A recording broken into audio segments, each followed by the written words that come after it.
ಗೋವಿಂದನೆಂದು ಜನಗೆ ಗೋವಿಂದ. ಏನು ಕತೆ ಮಾಡೋದು ಬೆಳಿಗ್ಗೆ ನಾವಿಬ್ಬರು ಸೇರ್ತಾ ಇದ್ವಿ, ದೊರೆ ನಾನು ಇಬ್ಬರು. ದೊರೆ ಅವ್ರು ಹೇಳಿದ್ರು ಏನು ಮಾಡೋಣ ಕತೆ ಏನು ಮಾಡೋಣ ಅಂತ ಯೋಚನೆ ಮಾಡ್ತಾನೆ ಇದ್ವಿ ಇಬ್ಬರೂ. ಆಗ ದೊರೆಯವ್ರು ಹೇಳಿದ್ರು, ಭಗವಾನ್ ನಾನು ಯಾವುದೇ ಮೈಸೂರಿನಲ್ಲಿ ಯಾವುದೇ ಮನೆಗೆ ಹೋದ್ರೂ ಅಲ್ಲಿ ಒಂದು ಬೃಂದಾವನ ಇರುತ್ತೆ, ಅದ್ರ ಮುಂದೆ ಒಬ್ಬರು ಕಾವಿ ಬಟ್ಟೆ ಹಾಕೊಂಡು ಕೂತಿರ್ತಾರೆ, ಅವ್ರ ಕತೆ ತೆಗೆದ್ರೆ ಚೆನ್ನಾಗಿರುತ್ತೋ ಏನೋ ಅಂತ ನನಗನ್ಸುತ್ತೆ ಅಂತ ಅವ್ರು ಅಂದರು ಸರ್. ಅಯ್ಯೋ, ನೀವು ರಾಘವೇಂದ್ರ ಸ್ವಾಮಿಗಳ ವಿಷಯ ಹೇಳ್ತಾ ಇದ್ದೀರದವ್ರೆ ಅಂತಂದೆ ನಾನು. ಯಾಕಂದ್ರೆ ಇಮಿಡಿಯೇಟ್ ಫ್ಲಾಶ್ ಆಯಿತು. ನಮ್ಮ ಮನೇಲಿ ಪೂಜೆ ಮಾಡ್ತಾ ಇರೋದು ರಾಘವೇಂದ್ರ, ನನ್ನ ಹೆಂಡತಿ ಮಾಧ್ವ, ನಮ್ಮ ಮನೇಲಿ ಪೂಜೆ ಮಾಡ್ತಾ ಇರೋದು ರಾಘವೇಂದ್ರ ಸ್ವಾಮಿಗಳನ್ನ. ಒಂದು ಪುಸ್ತಕ ಇದೆ, ತಗೊಂಡು ಕೊಡ್ತೀನಿ, ಓದಿ ಅದನ್ನು ಅಂತಂದೆ. ರಾಯರ ಕರುಣೆ ಅಂತ ಒಂದು ಪುಸ್ತಕ ಆಯ್ತು ನನಗೆ, ಅದನ್ನು ತೊಗೊಂಡು ಅವ್ರು ಅದು ಓದ್ಬಿಟ್ಟು ಇದನ್ನೇ ಮಾಡೋಣ ಭಗವಾನ್ ಹಾಗೆ ಅಂತ ಅಯ್ಯರ ಹತ್ರ ಹೋಗೋದು. ಅಯ್ಯೋ, ಇವನು ನನಗೆ ವೇದವ್ಯಾಸಾಚಾರಿ ನನ್ನ ಸ್ನೇಹಿತ, ಅವನು ನನಗೆ ಕೊಡ್ತಾನೆ, ಅವನು ರೈಟ್ಸ್ ಹೋಗಿ ತೊಗೊಂಬಂದ್ಬಿಡ ಅವ್ನು ಪುಸ್ತಕನ. ಸರಿ, ನಂಜನಗೂಡ ಪುಸ್ತಕ ತೊಗೊಂಬಂದು, ಅಲ್ಲಿ ಮೂಲ ಮಠ ಅಲ್ಲೇ ಇರೋದು, ನಂಜನಗೂಡಿನಲ್ಲೇ. ಮಂತ್ರಾಲಯದ್ದು ಸೆಕೆಂಡ್ ಮಠ, ಬಟ್ ಮೂಲ ಮಠ ಇರ್ತಕ್ಕಂಥದ್ದು ನಂಜನಗೂಡು. ಮೂಲ ಮಠ ನಂಜನಗೂಡು, ಅಲ್ಲಿ ಎಸ್ಟಾಬ್ಲಿಷ್ ಆಗಿದ್ದೆ ಫಸ್ಟ್ ಅಲ್ಲೇ ನಂಜನಗೂಡಿನಲ್ಲಿ. ಸೊ ಅಲ್ಲೂ ಹೋಗಿ ಅವ್ರ ಹತ್ರ ಹೋಗಿ ಪರ್ಮಿಷನ್ ತೊಗೊಂಬಂದೆ, ಏನು ಬೇಕಾದರೂ ಮಾಡ್ಕೊಳ್ಳೀನಿ. ರಾಯರದು ಕಥೆ ಅಂತಂದರೆ ಯಾರು ಬೇಡ ಅಂತ ಹೇಳ್ತಾರೆ, ಮಾಡಿ ಹಾಗೆ ಅಂತ ಅವ್ರು ಒಂದು ಮಾತು ಹೇಳಿದ್ರು. ಅವರೇ ಒಂದು ಹಾಡು ಬರೆದ್ರು, ಅದರಲ್ಲಿ ತುಂಗಾ ತೀರ ವಿರಾಜಂ ಅನ್ನೋ ಒಂದು ಹಾಡನ್ನು ಬರೆದ್ರು ಅವರು. ಆಯಿತು, ತೊಗೊಂಬಂದು ವರ್ಕ್ ಮಾಡೋದು, ಸ್ಕ್ರೀನ್ ಪ್ಲೇ ಎಲ್ಲ ವರ್ಕ್ ಮಾಡಿದ್ವಿ. ರಾಜ್ಕುಮಾರ್ ಅವ್ರನ್ನ ಹಾಕ್ಕೊಂಡು ಮಾಡೋದು ಅನ್ನೋ ಒಂದು ಐಡಿಯಾ ಬಂತು ನಮಗೆ. ಯಾಕಂದ್ರೆ ರಾಜ್ಕುಮಾರ್ ಬಿಟ್ಟು ಬೇರೆ ನಾವು ಯಾರನ್ನೂ ಯೋಚನೆನೂ ಮಾಡೋಗಿಲ್ವಲ್ಲ. ಸರಿ, ಕಥೆ ಎಲ್ಲ ಮಾಡ್ಕೊಂಡ್ವಿ. ಒಂದು ತಿಂಗಳಾಯ್ತಲ್ಲಿ. ಒಂದು ತಿಂಗಳಾದ್ಮೇಲೆ ಹೋಗಿ ರಾಜಾರಾಮ್ ಹತ್ರ ನಾನು ಕೇಳಿದೆ, ಏನಪ್ಪ 1 ತಿಂಗಳಾಯಿತು, ದುಡ್ಡು ಕೊಡ್ತೀನಿ ಇಂದೆಲ್ಲ ಕೊಡ್ತೀಯಾ ಅಂತ ಕೇಳಿದೆ. ಒಂದು ಬಿಲ್ಲು ಪಾಸ್ ಆಗಲಿಲ್ಲ ಕಣೆ, ಏನು ಮಾಡೋದು ನಂಗೆ ಗೊತ್ತಾಗ್ತಾ ಇಲ್ಲ. ನನಗೆ ಬೇಕಾದಷ್ಟು ಬಿಲ್ಸ್ ಪೆಂಡಿಂಗ್ ಆಗೋಗ್ಬಿಟ್ಟಿದೆ, ಒಂದು ಕಾಸು ಇಲ್ಲ ನನ್ನ ಹತ್ರ. ನಾನೇ ಎಲ್ಲಾದರೂ ಸಾಲ ಮಾಡಬೇಕು ಅಂತ ಇದ್ದೀನಿ.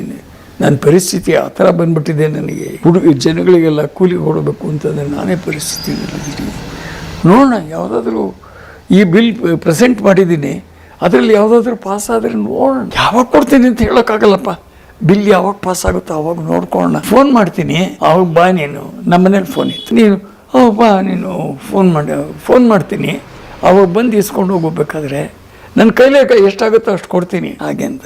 ನನಗೆ ಆ್ಯಕ್ಚುಲಾಗಿ ಕಣ್ಣಲ್ಲಿ ನೀರು ಬಂದ್ಬಿಡು ಸರ್, ನನ್ನ ಭೂಮಿನೇ ಕುಸಿದು ಬಿದ್ದಂಗೆ ಆಗುತ್ತೆ.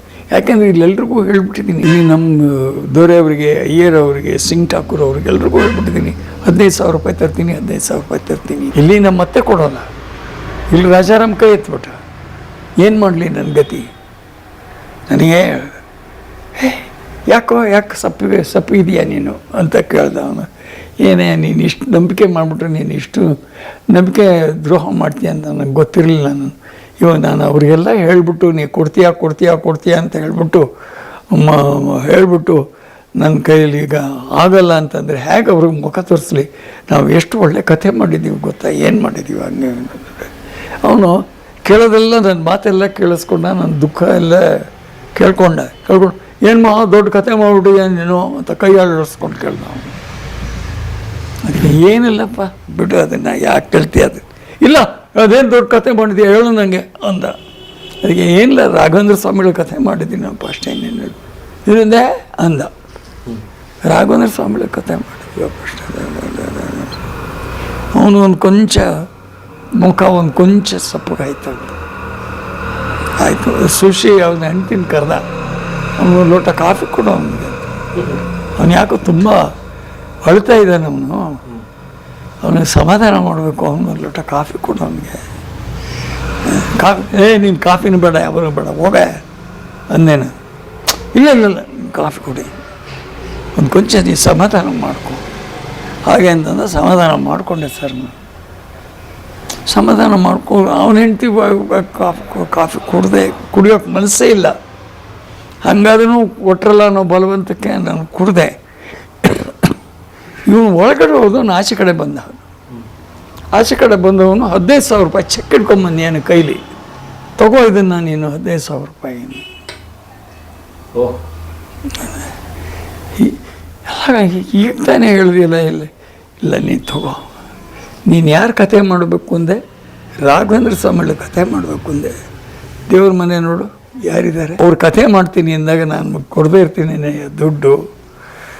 ಇದನ್ನು ಏನು ಅಂತ ಕೇಳಿದೆ ನೀನು ನನಗೆ, ಸಾಲ ಅಂತ ಕೇಳಿದೆ ಅಲ್ಲ, ಇದು ಸಾಲ, ಇಟ್ ಈಸ್ ಮೈ ಡೊನೇಷನ್. ನಿನಗೆ ದುಡ್ಡು ಬಂತ ಕೊಡು, ಕೊಡದೆ ಹೋದ್ರು ದೇವ್ರ ಸೇವೆ ಕೊಟ್ಟೆ ಅಂತ ನಾನು ತಿಳ್ಕೊತೀನಿ ಬಿಡು